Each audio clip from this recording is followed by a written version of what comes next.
News in the West End. 9 News was first to report that a suspicious package had forced the evacuation of 2 schools and Cincinnati Police headquarters.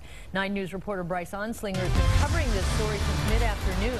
Bryce, what's the latest? Well, Carol and Tanya, the latest is everything is pretty much the same. Road's still closed. Police still investigating what's inside the FedEx truck. Just a few moments ago, we did see the bomb squad bring out the bomb robot. Now, we have a pretty good shot of this FedEx truck we've been talking about, so I want to show that to you right now.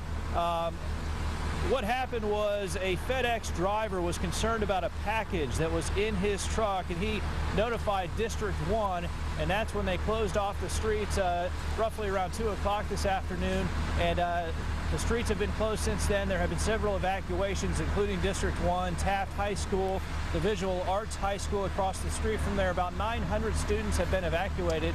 Now, we talked to a police officer just a few moments ago, gave us a quick update, and he said he expects this to be over in the near future. Now, obviously, they couldn't get specifics on when exactly it will be over, but as I mentioned, we did see the bomb robot go into that FedEx truck, and we saw earlier officers and fire officials moving around pallets of boxes inside that FedEx truck, and we talked to the officer on the scene about what exactly was going on at that time.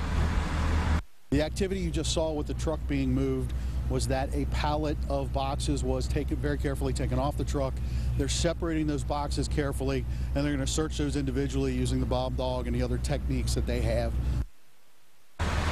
All right, we have seen some of those bomb dogs also going over to the FedEx truck, and as I mentioned, the bomb robot is kind of the latest development. That was just headed over to that FedEx truck right now, but the road's still closed here around Ezra Charles and Central Parkway. That's where we are right now, and you can see still a lot of activity as police and firefighters use all the precaution needed to take care of this suspicious package.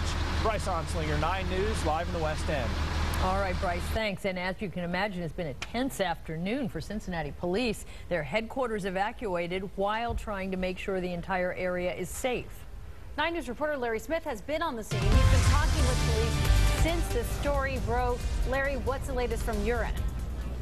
Well, the latest from over here as well is, like Bryce said, we are still waiting to have things here cleared. But, you know, around 2 o'clock is when we got the call. And since then, we still have seen, still over in this end, about another dozen police officers. As Bryce mentioned, firefighters are still there as well. Now, one thing that we are waiting on is, one thing earlier that happened was needing to evacuate not just the police headquarters, but also Taft High School and the virtual high school as well. And Police Chief James Craig talked about what they had to do to make sure everyone was safe. Because of that concern, then drove here to District 1, where he notified on-duty police officers, and we started our investigation. Right now, we have no reason to believe other than it's a suspicious package. We have used both our narcotics and explosive canines to make a determination. That process is continuing. Now, one thing here is we're back live here at Taft High School again. The students were evacuated very safely and without incident, and that was one thing that all officials here said they were thankful for. Also, no interruption in any kind of police activity. They still were able to, while some employees in the building able to go home a little early, everything else still went just fine. They just routed some calls to other areas. Let's go back to you.